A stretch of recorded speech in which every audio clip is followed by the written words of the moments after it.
Here is something no one in the self-help world will say out loud.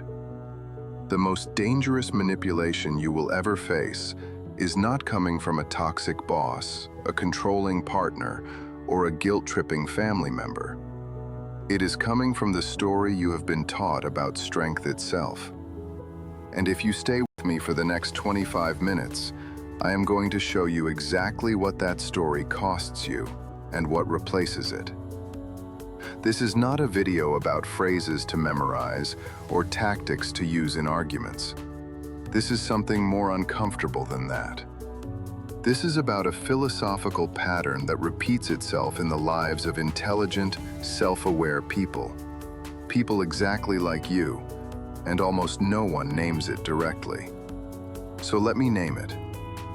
There is a version of emotional self-protection that feels like wisdom, but functions like a cage. And the moment you understand how to tell the difference, everything changes. Let's begin. Picture a man named Thomas, 38 years old, mid-level manager at a company he has worked at for 11 years. Smart, composed, reads widely. Has been through 2 difficult relationships, both of which ended with him feeling used and invisible. 3 years ago, Thomas discovered Stoic philosophy. He read Marcus Aurelius. He found Epictetus. He built what he called his inner citadel, a system of emotional distance that kept him from being destabilized by other people's chaos. He stopped reacting to his mother's guilt trips. He learned to say no without spiraling into anxiety. He identified the manipulative patterns in his last relationship and chose not to repeat them. By most measures of modern personal development, Thomas was doing extraordinarily well. But here's what Thomas noticed 3 years in, quietly, in a moment of honest reflection late on a Tuesday night. He was calm. He was protected. He was almost completely alone, not physically, but in the way that matters more. No one could reach him anymore. Not because they were toxic, but because he had built his inner fortress so well that he had accidentally locked himself inside it. And when he tried to trace the philosophy that had led him there, he found something unsettling. He had been practicing a version of Stoicism that the actual Stoics would not have recognized. This is the human case I want to open with, because Thomas is not unusual. He represents a pattern that is spreading quietly through the lives of thoughtful people who discovered philosophy as a survival tool and then slowly confused the tool for the destination. Here is the philosophical pattern I want to name. When we encounter ideas about emotional strength, particularly Stoic ideas, we tend to absorb them through the filter of whatever wound brought us to those ideas in the first place. If you found Stoicism because someone manipulated you, you will read Stoicism as a manual for never being manipulated again. If you found it because you were overwhelmed by your own emotions, you will read it as a technology for suppressing feeling. If you found it because someone left you or betrayed you, you will read it as permission to never need anyone too much. The wound shapes the reading, and the reading, over time, shapes the life. This is not a failure of character, it is a failure of context, because most of what gets called Stoicism today is transmitted without its philosophical spine intact. The phrases travel, the framework does not. And a phrase without its framework is just a sophisticated way of doing the same thing you were already doing, only now with ancient authority behind it. So let me give you the framework, the real one, the one that changes things. The Stoics, Marcus Aurelius, writing alone in his tent at war. Epictetus, building a philosophy of freedom while literally enslaved. Seneca, walking the contradiction between wealth and wisdom, were not primarily interested in protection. They were interested in something harder and more demanding. They called it virtue. But that word has been softened almost beyond recognition in translation. Virtue, for the Stoics, was not being good in a passive, polite sense. Virtue was the full, active, disciplined expression of your rational nature in contact with the world. In contact with the world, not separated from it. Epictetus, who knew more about powerlessness than almost any philosopher in history, did not teach his students to build walls. He taught them to build clarity. The distinction sounds small. It is enormous.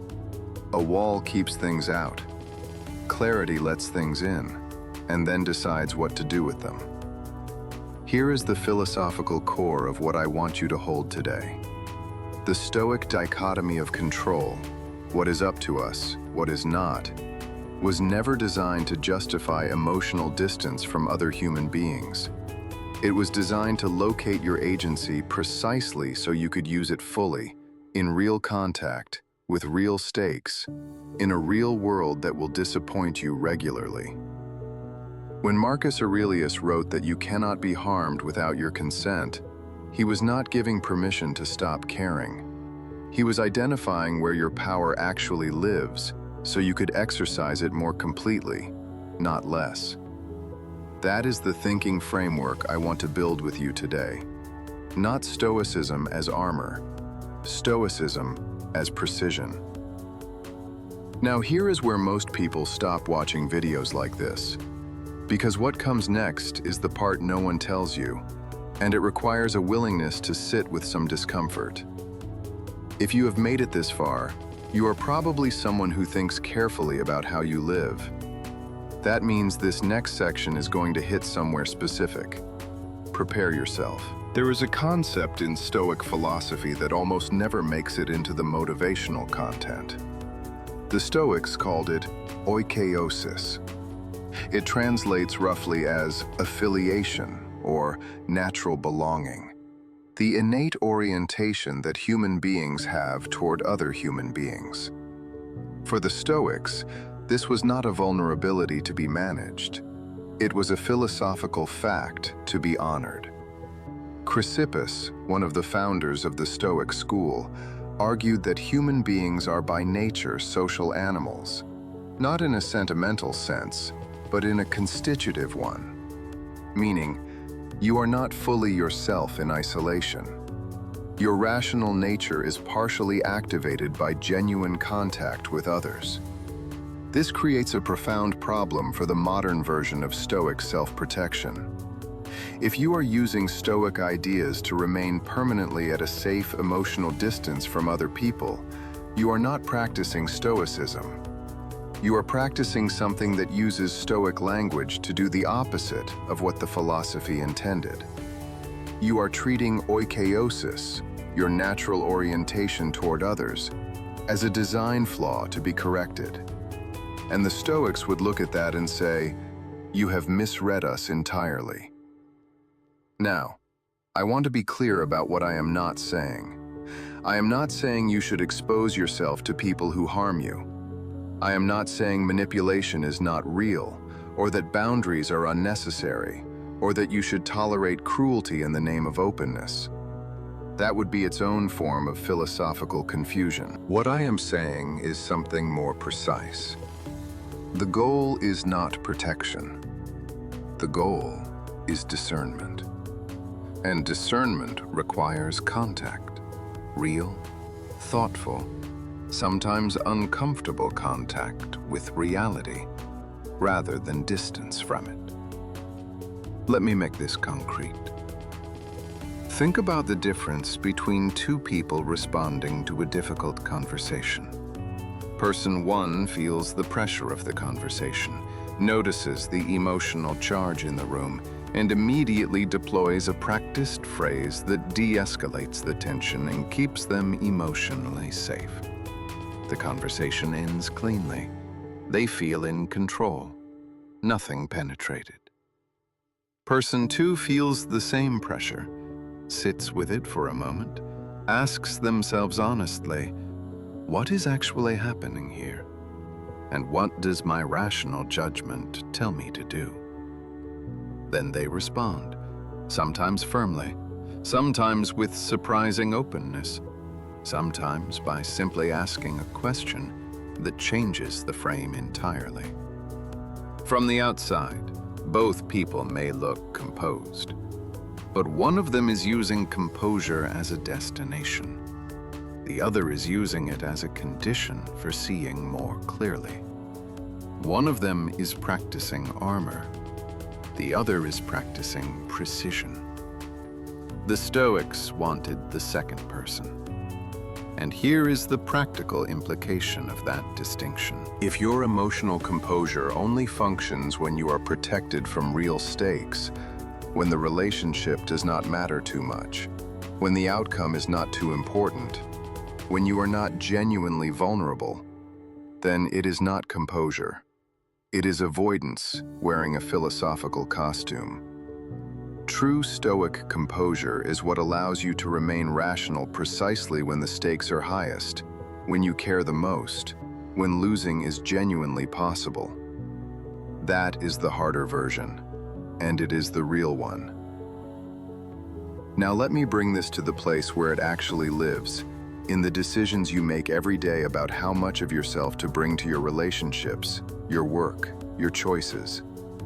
There is a question that I think is more useful than most of the questions the self-help world asks about emotional strength.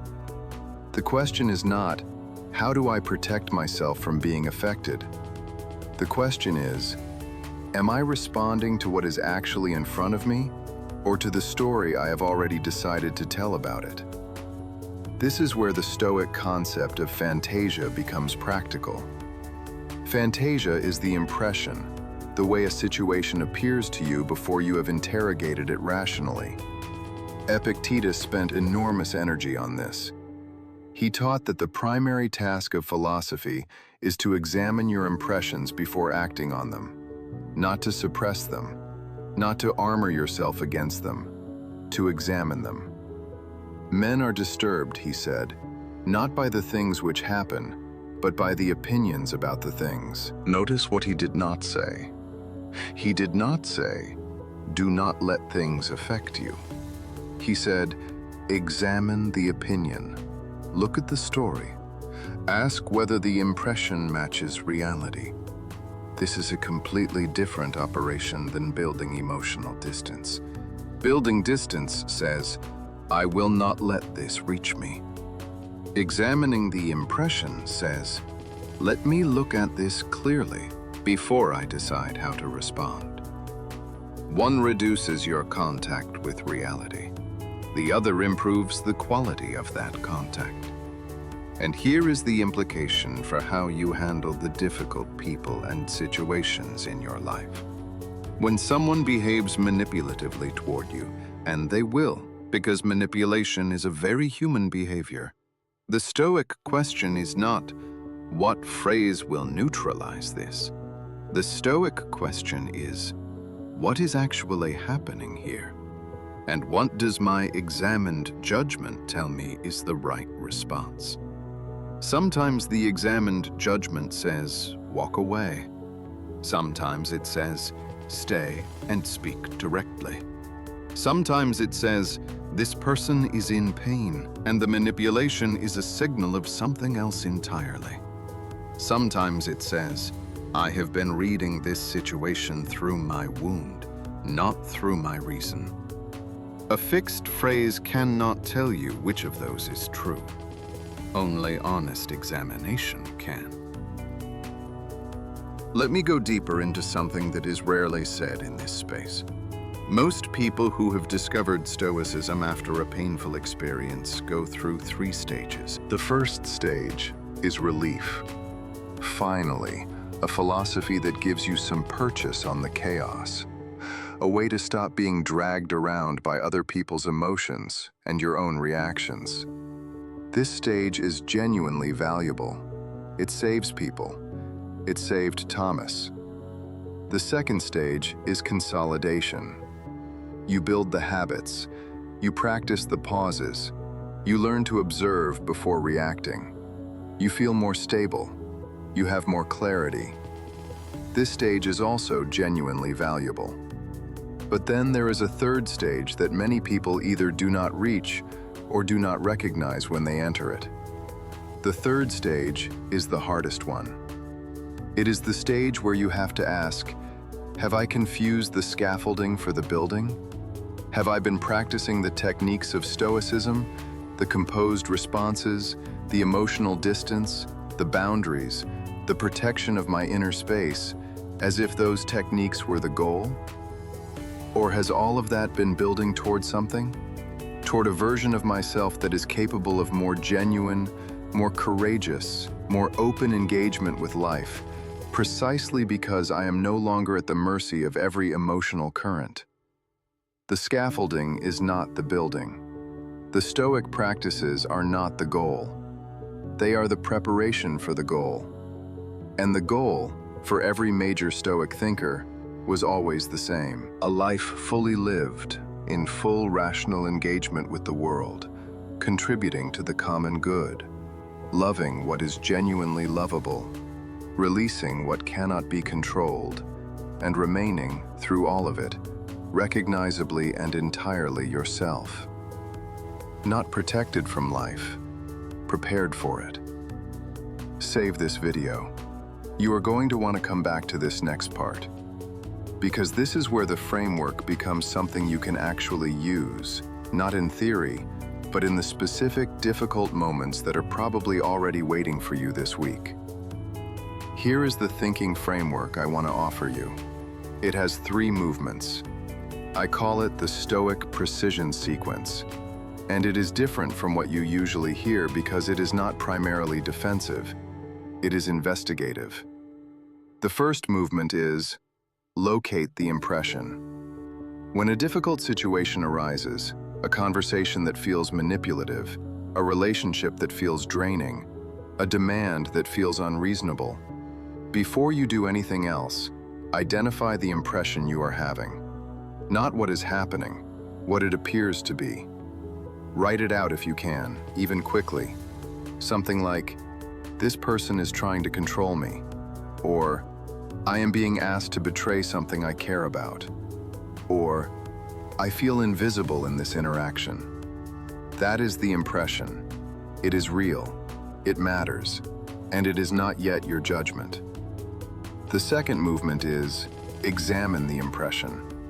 Ask 3 questions. First, is this impression coming from what is actually in front of me, or from a pattern I have learned to expect? Second, if a person I deeply respected were watching this situation, what would they see that I might be missing? Third, what would my response look like if I were operating from clarity rather than from protection? Notice that these questions do not assume that the other person is innocent. They do not assume manipulation is not real.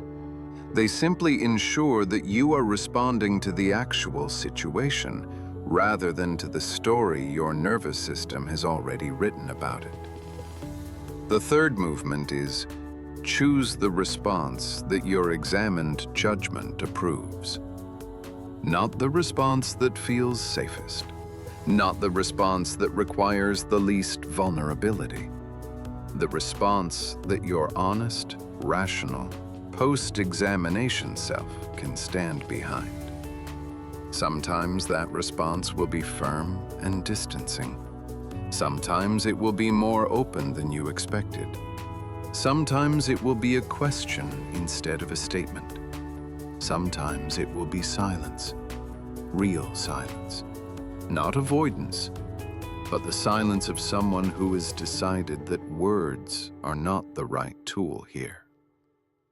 This 3-movement sequence takes practice. It is slower than reaching for a memorized phrase, but it is also far more powerful because it produces responses that are genuinely yours, grounded in genuine understanding rather than borrowed armor. And here is what happens over time when you practice this. You stop being reactive, not because you have suppressed your reactions, but because you have developed the habit of examining them before they drive your behavior. You stop being naive, not because you have decided to trust no one, but because you have gotten better at reading situations accurately. You stop losing yourself in difficult relationships, not because you have walled yourself off, but because you know clearly who you are and what you actually believe, which makes it very difficult for anyone to convince you otherwise. That is Stoic precision, not armor, clarity. Now I want to address the implication of all of this that is most uncomfortable. If the goal is clarity rather than protection, then you will sometimes need to let things affect you. Not uncontrollably, not in ways that compromise your judgment, but genuinely. Marcus Aurelius, who is often cited as the model of Stoic composure, wrote in his private journals he never intended for anyone else to read, with extraordinary rawness. He mourned. He expressed exhaustion. He confessed to finding certain people genuinely draining. He admitted to desires he was trying to discipline. He recorded his failures with unflinching honesty. The Meditations are not the writing of someone who had successfully eliminated the experience of being affected by life. They are the writing of someone who was continuously, honestly, rigorously engaged with being affected and was doing the philosophical work of responding well. That is the model. Not the person who is untouched, the person who is touched and examines it and responds from their best self rather than their wounded self. This means that genuine Stoic practice will sometimes feel like more exposure, not less, because you will no longer be able to hide behind the idea that composure requires distance. You will have to bring your full self, your rational, examined, disciplined self, into contact with situations that are genuinely difficult. And you will have to trust that your philosophical practice has prepared you for that contact, rather than protected you from it. That is the harder path. It is also the more honest one. Let me return to Thomas. He noticed something that Tuesday night that he could not immediately name. He sat with it for several days. Then he wrote something in his journal that I think captures the twist I have been building toward in this entire script. He wrote, "I became so good at protecting my peace that I forgot peace is not the point.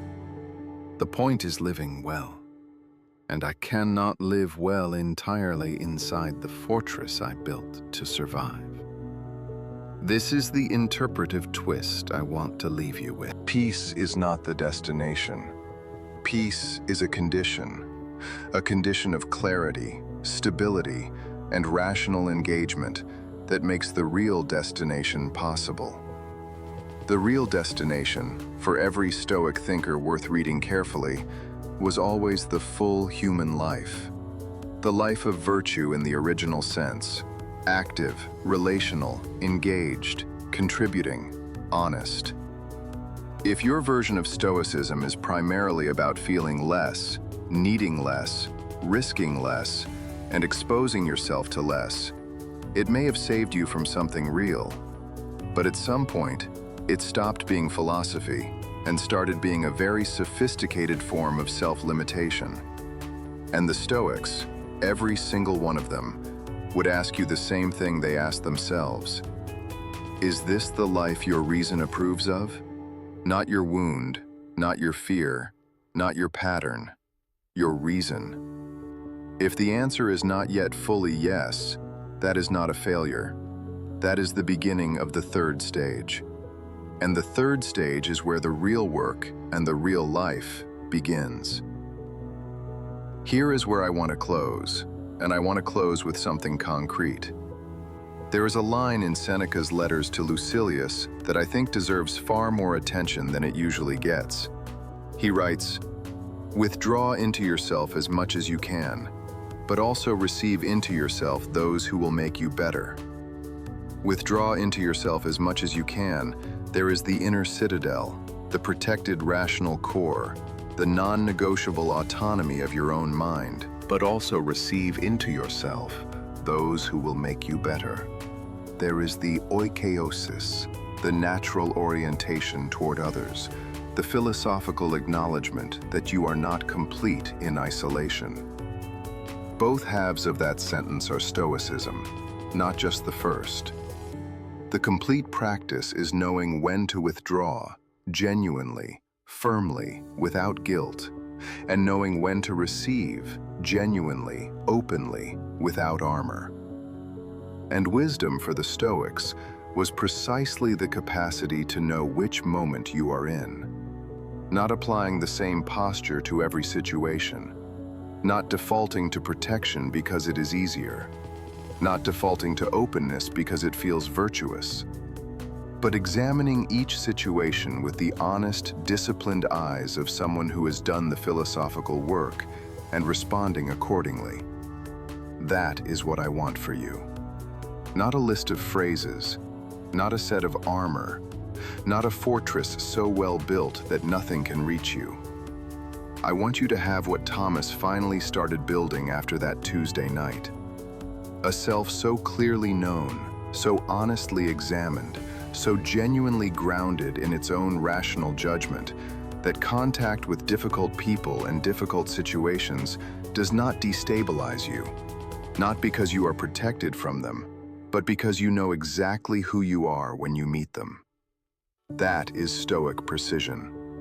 That is the philosophy these thinkers actually lived, and that is the idea I hope you are leaving this video with, not as something you heard, but as something you felt land in a different place than you expected. Most people do not make it to this point in a video like this. You did. That means something. Here is what I want to ask you to do before you leave. In the comments, I want you to finish this sentence. The version of strength I have been practicing is actually, do not answer quickly. Sit with it. Let your honest self answer it. And if this video shifted something for you, even slightly, share it with one person who is doing the same work you are doing. Not because it will help the channel, though it will, because that person probably needs this specific idea at this specific moment. And the right idea at the right time is one of the most generous things one human being can offer another. Save this video. Come back to the framework when things get difficult. The 3 movements work differently depending on what you are facing, and you will face different things as you grow. This is a living tool, not a one-time solution. I will see you in the next one.